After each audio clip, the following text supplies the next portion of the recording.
Hello friend. अभी तक हमने जो देखा था प्रॉपर्टीज के बारे में, अभी हम इसके बेस पे एग्जाम्पल देखने वाले हैं। ठीक है, तो पहला एग्जाम्पल दिया हुआ है साइन इनवर्स ब्रैकेट में 10 और माइनस पाई 5 पाई/4। तो यहाँ पे साइन इनवर्स दिया हुआ है और यहाँ पे 10। तो हमने एक प्रॉपर्टी देखी थी कि अगर यहाँ पे माइनस दिया हुआ है तो 10 में से तो माइनस बाहर निकल सकता है। तो मैं उसको इसी तरीके से लिख सकता हूँ 10 5 पाई/4। पर हमने साइन की भी एक प्रॉपर्टी देखी थी कि अगर हमें इस तरीके से दिया हुआ है साइन इनवर्स माइनस एक्स, तो हम उसको माइनस साइन इनवर्स एक्स इसी तरीके से लिख सकते हैं। तो यहाँ पे क्या होगा, तो यहाँ पे माइनस साइन इनवर्स यहाँ पे लिख सकते हैं 10 5 पाई/4। ठीक है, तो यहाँ पे 5 पाई/4 दिया हुआ है, तो मुझे इसकी वैल्यू फाइंड करनी पड़ेगी। तो इसकी वैल्यू क्या होगी, तो मैं इसको 10 पाई माइनस पाई/4 इसी तरीके से लिख सकता हूँ मैं। सॉरी, 4 पाई माइनस पाई यानी कि ये बन जाएगा 3 पाई/4, यानी कि मैं इसमें यहाँ पे प्लस कर दूँ तो यहाँ पे बन जाएगा 5 पाई/4। तो पाई प्लस पाई/4 इज इक्वल टू क्या होगा, तो पाई प्लस पाई/4 यानी कि ये आएगा थर्ड क्वाड्रेंट में। और थर्ड क्वाड्रेंट में 10 कैसा होता है, पॉजिटिव होता है, यानी कि यहाँ पे बन जाएगा माइनस साइन इनवर्स और यहाँ पे होगा 10 पाई/4। और 10 पाई/4 की वैल्यू कितनी होती है, 1। तो हम यहाँ पे क्या लिखेंगे, साइन इनवर्स 1। और साइन इनवर्स 1 का आंसर क्या होता है, पाई/2, यानी कि हमारा आंसर क्या आएगा, माइनस पाई/2। ये हमारा आंसर होगा। एग्जाम्पल नंबर 2 की ओर आगे बढ़ते हैं। तो यहाँ पे दिया हुआ है साइन इनवर्स और ब्रैकेट में दिया हुआ है कॉस और साइन इनवर्स -3/2। पहले आप भी ट्राई करके नीचे कमेंट बॉक्स में आंसर दे सकते हैं। ठीक है, तो उसके लिए आपको पॉज करना होगा और उसके बाद आप ट्राई कीजिए और जो आंसर आए वो कमेंट बॉक्स में लिखिए। ठीक है, तो अभी हम आगे बढ़ते हैं। तो इस एग्जाम्पल को किस तरीके से करेंगे, तो यहाँ पे दिया हुआ है साइन इनवर्स, यहाँ पे दिया हुआ है कॉस। तो साइन इनवर्स के ब्रैकेट में माइनस दिया हुआ है तो माइनस को हम बाहर निकाल सकते हैं। तो अंदर क्या बचेगा, अंदर बचेगा साइन इनवर्स √3/2, ये बचेगा।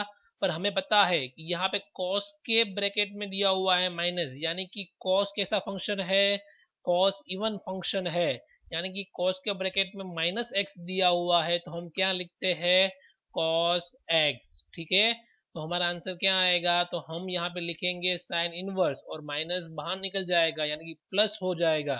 तो यहाँ पे बचेगा cos और यहाँ पे होगा साइन इनवर्स √3/2।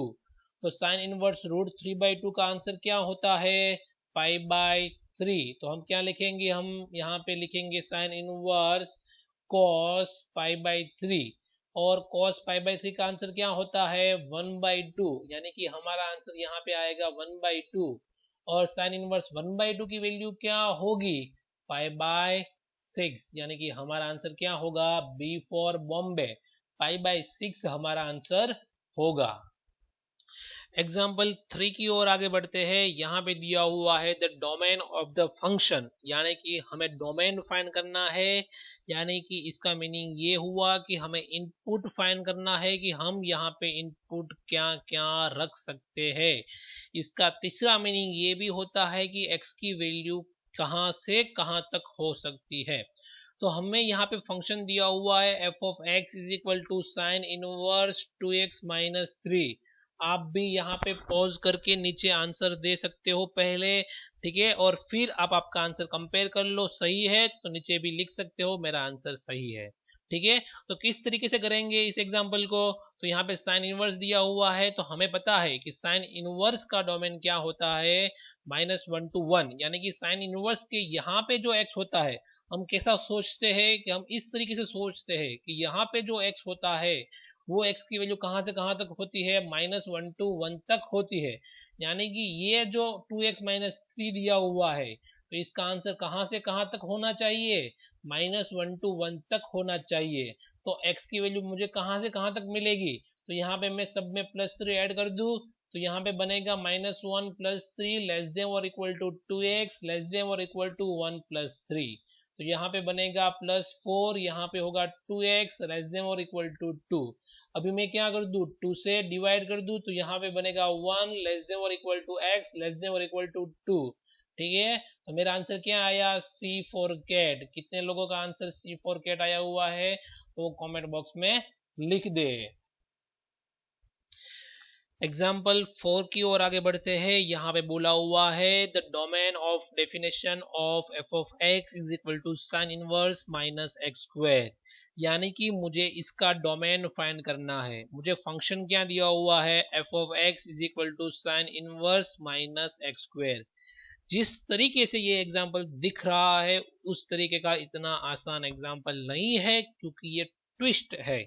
क्योंकि हमें पता है कि माइनस एक्स स्क्वायर यानी कि साइन इनवर्स का डोमेन क्या होता है, -1 to 1, और हमें क्या फाइंड करनी है, एक्स की वैल्यू फाइंड करनी है। तो मैं यहाँ पे लिखूंगा -1 लेस देन और equal to minus X square less than और इक्वल टू 1। इसी तरीके से मैं यहाँ पे लिखूंगा। पर मुझे इतनी बात तो पता है, अगर मैं यहाँ पे सब जगह पे माइनस से मल्टीप्लाई करूंगा तो साइन चेंज हो जाएगी और मेरा आंसर -1 लेस देन और equal to X square less than और इक्वल टू 1 ही बचेगा। पर एक बात फिक्स ही है कि किसी का भी स्क्वायर करूंगा मैं तो मेरा आंसर कभी माइनस नहीं होगा, क्या होगा, प्लस ही होगा, यानी कि माइनस पॉसिबल नहीं है। तो ये मेरा आंसर -1 to 0 नहीं आएगा। तो मुझे ये क्या करना पड़ेगा, रिमूव करना पड़ेगा। तो यहाँ पे मैं क्या लिख सकता हूँ, एक्स स्क्वायर लेस देन और इक्वल टू 1, यानी कि मेरा आंसर 1 से क्या होगा, छोटा। ठीक है, पर ये बात फिक्स है, वो कहाँ तक जाएगा, 0 तक ही जाएगा। इस 1 को यहाँ पे ले लूँ तो यहाँ पे आएगा एक्स स्क्वायर -1 लेस देन और इक्वल टू 0। तो यहाँ पे बनेगा x -1 x plus 1 less than और इक्वल टू 0। हमें ये बात बखूबी पता है कि अगर x माइनस ए और x minus be less than और इक्वल टू 0 दिया हुआ है, इसका मीनिंग ये कि हमारा आंसर क्या होगा, x belongs to close interval a to b। तो यहाँ पे मेरे क्रिटिकल पॉइंट क्या है, एक क्रिटिकल पॉइंट 1 है, एक क्रिटिकल पॉइंट -1 है, यानी कि मेरा आंसर होगा x belongs to close interval -1 to 1, यानी कि मेरा आंसर होगा A फॉर एप्पल। ठीक है, यहाँ पे दिया हुआ है the domain of definition of F of X is equal to sine inverse root x -1, और हमें इसका डोमेन फाइंड करना है। ये वाला एग्जाम्पल भी एग्जाम्पल 5 जैसा ही है। ठीक है, क्यों उसी तरीके का है, क्योंकि हमें फंक्शन के तौर पर दिया हुआ है F of X is equal to sine inverse root x -1। हमें इसका क्या फाइंड करना है, डोमेन फाइंड करना है। ठीक है, तो डोमेन फाइंड करना, इसका मीनिंग ये हुआ कि हमें क्या फाइंड करना है, x की वैल्यू फाइंड करनी है। तो ये बात फिक्स हुई कि मेरा आंसर किसके बीच में होगा, -1 to 1 के बीच में ही होगा, क्योंकि साइन इनवर्स का डोमेन -1 to 1 के बीच में ही होता है। पर एक बात फिक्स है कि रूट जो है, रूट वो ऑलवेज क्या होती है, पॉजिटिव क्वांटिटी होती है। क्या होती है, पॉजिटिव क्वांटिटी होती है, यानी कि इसका नेगेटिव आंसर पॉसिबल नहीं है। तो हम क्या करेंगे, इसका आंसर कहाँ से लिखेंगे, 0 to लेके 1 तक लिखेंगे, यानी कि 0 लेस देन और equal to root x -1 less than और इक्वल टू 1। अभी मैं सारी जगह पे मैं स्क्वायर कर रहा हूं, तो यहाँ पे क्या बचेगा, 0 लेस देन और equal to x -1 less than और इक्वल टू 1। अभी सब में मैं 1 ऐड कर दूं, यानी कि यहाँ पे बचेगा 1 लेस देन और equal to x less than और इक्वल टू 2, यानी कि मेरा x का आंसर क्या होगा, 1 to 2। जिसका भी आंसर 1 to 2 आ चुका है वो कमेंट बॉक्स में लिख सकते हैं कि मेरा आंसर सही है, और आगे बढ़ते हैं। ठीक है, एग्जाम्पल नंबर 7 की ओर आगे बढ़ते हैं। ये एग्जाम्पल जितना टेढ़ा दिख रहा है उतना एग्जाम्पल इजी है। ठीक है, यहाँ पे बच्चा अपना बहुत सारा दिमाग खर्च कर देगा, पर ये एग्जाम्पल बहुत इजी है। यहाँ पे बोला हुआ है एक्स वाई जेड की वैल्यू -1 to 1 के बीच में से ही लेंगे, यानी कि एक्स वाई जेड की वैल्यू ये हमें पता ही है कि हम यहाँ पे इनपुट -1 to 1 ही रख सकते हैं। इतनी बात फिक्स हो गई, हमें ये दिया हुआ है और हमें फाइंड करना है X square plus Y square plus Z square की वैल्यू। यानी कि हमें ये दिया हुआ है कि sine inverse x plus sine inverse y plus sine inverse z is equal to क्या दिया हुआ है, -3π/2 दिया हुआ है। तो अभी मैं डायरेक्ट देख सकता हूँ कि -1 टू 1 के बीच में यहाँ पे मैं कौन सी वाली वैल्यू रखूंगा तो मेरा आंसर -3π/2 बनेगा। तो डायरेक्टली ही पता है कि अगर मैं यहाँ पे मैं -π/2 रखूंगा, यहाँ पे मैं -π/2 रखूंगा और यहाँ पे -π/2, तीनों -π/2 तीनों के तीनों होंगे, तब जाके ही ये क्या बन सकता है, -3π/2। यानी कि साइन इनवर्स x यानी कि x इज इक्वल टू क्या हो सकता है, तो x इज इक्वल टू होगा -1, y इज इक्वल टू होगा -1 और z इज इक्वल टू क्या होगा, -1। तब जाके ये क्या बनेगा, -π/2। तो हमारा इसका आंसर क्या आएगा, तो हमें यहाँ पे वैल्यू रखनी पड़ेगी -1, तो -1 का होल स्क्वायर प्लस -1 का होल स्क्वायर प्लस -1 का होल स्क्वायर, यानी कि हमारा आंसर होगा 3। ठीक है, तो बी फॉर बॉम्बे ये होगा हमारा आंसर। तो कितने लोगों का आंसर आ रहा है वो चेक कर ले और कमेंट बॉक्स में नीचे आंसर दे दे। एग्जाम्पल नंबर 8 की ओर आगे बढ़ते हैं।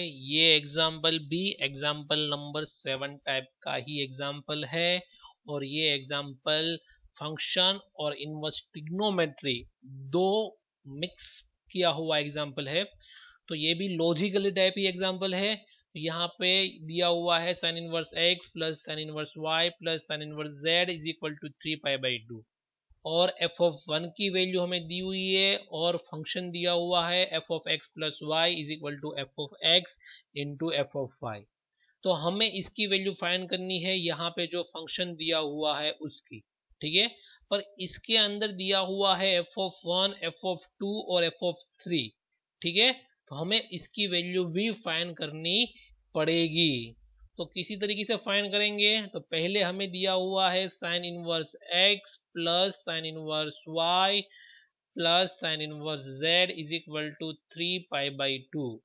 तो एक बात फिक्स ही है कि साइन इनवर्स x की वैल्यू ले, साइन इनवर्स y की वैल्यू ले या साइन इनवर्स z की वैल्यू ले, हमारा आंसर किसके बीच में आएगा, -π/2 प्लस π/2 के बीच में ही आएगा। ठीक है, तो ये बात तय हो चुकी है, फिक्स ही है। तो आगे बढ़ते हैं। तो हमें क्या फाइंड करना है, तो ये -π/2 प्लस π/2 के बीच में आएगा, तो हम यहाँ पे sine inverse x is equal to क्या रखेंगे, तो हमारा आंसर 3π/2 बन सकता है। Sine inverse y is equal to क्या रखेंगे, तो हमारा आंसर 3π/2 बन सकता है।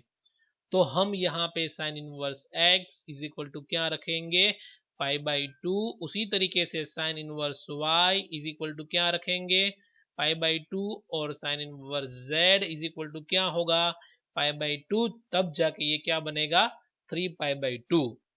तो x, y और z की वैल्यू क्या क्या हो सकती है, तो x, y और z की वैल्यू यहाँ पे होगी x is equal to 1, y is equal to 1 और z इज इक्वल टू 1।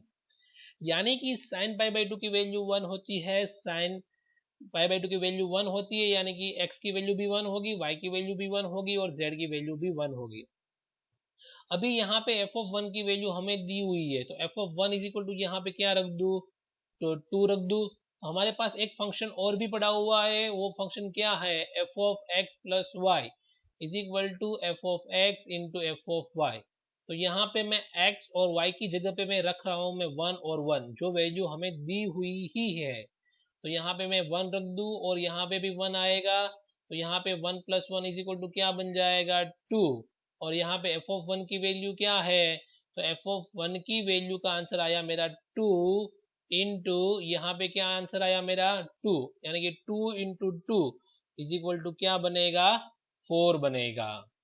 और मुझे f(3) की वैल्यू भी फाइंड करनी है। तो f(3) की वैल्यू फाइंड करने के लिए मैं क्या कर दूँ, यहाँ पे थोड़े टाइम के लिए 2 रख दूँ और यहाँ पे मैं y की जगह पे 1 रख दूँ, तो यहाँ पे क्या बनेगा, f(2) इंटू f(1)। तो f(2) का आंसर मेरे पास क्या पड़ा हुआ है, 4 पड़ा हुआ है और f(1) का आंसर मेरे पास क्या पड़ा हुआ है, 2। तो 4 टू ज़ा 8 यानी कि एफ ऑफ 3 का आंसर क्या होगा, 8 होगा।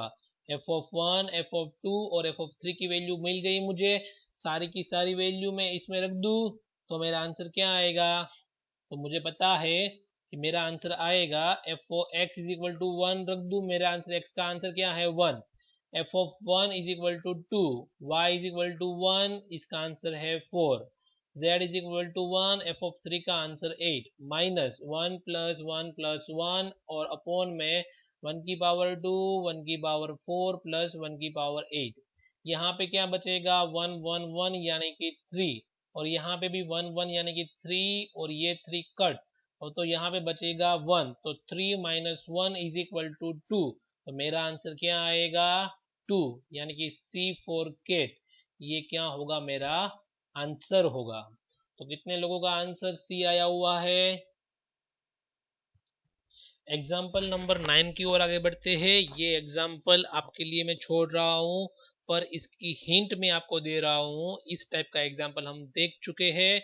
हमें इस टाइप के एग्जाम्पल में क्या फाइंड करने के लिए बोला हुआ है, यहाँ पे बोला हुआ है कि the domain of definition of cos inverse 2x minus 1, यानी कि इसका हमें क्या फाइंड करना है, डोमेन फाइंड करना है।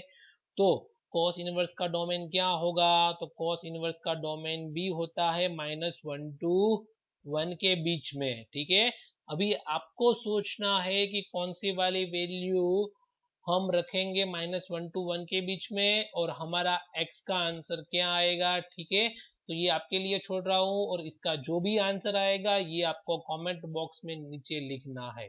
ठीक है, ABCD एग्जाम्पल नंबर 9 और इसका आंसर C, जो भी आ रहा है वो आपको कमेंट बॉक्स में लिखना है।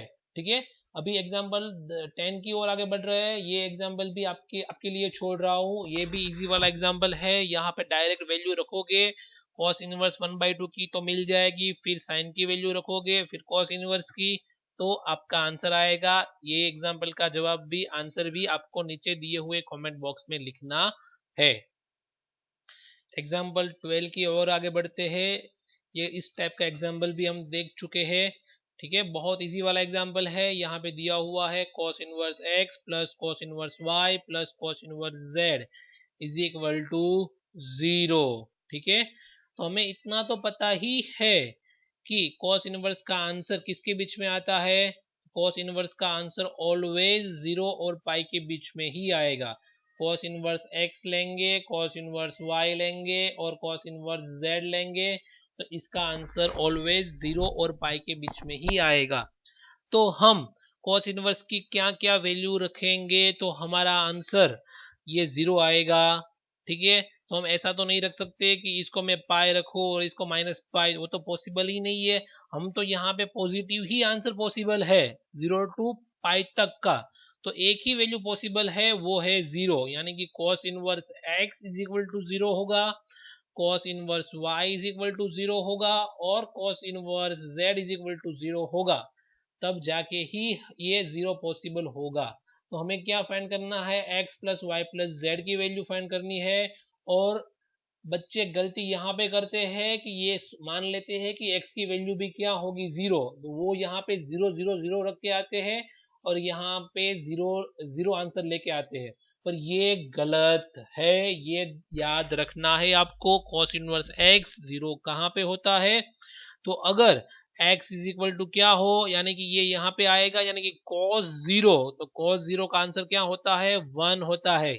उसी तरीके से x is equal to 1, y is equal to 1 और z इज इक्वल टू क्या होगा 1 होगा, यानी कि हमारा आंसर क्या होगा, तो 3 होगा। x plus Y plus Z is equal to 3।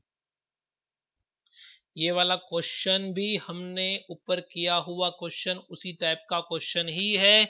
यहाँ पे दिया हुआ है x Y Z belongs to -1 to 1। ठीक है, और हमें दिया हुआ है cos inverse x plus cos inverse y plus cos inverse z is equal to 3 pi, यानी कि cos inverse x is equal to क्या लेंगे, cos inverse y is equal to क्या लेंगे और cos inverse z is equal to क्या लेंगे। तो हमारा आंसर 3 पाई बनेगा और हमें इसकी वैल्यू फाइंड करनी है x y plus y z plus z x. तो इसका आंसर आपको नीचे कमेंट बॉक्स में देना है, ये आपके लिए छोड़ रहा हूं मैं।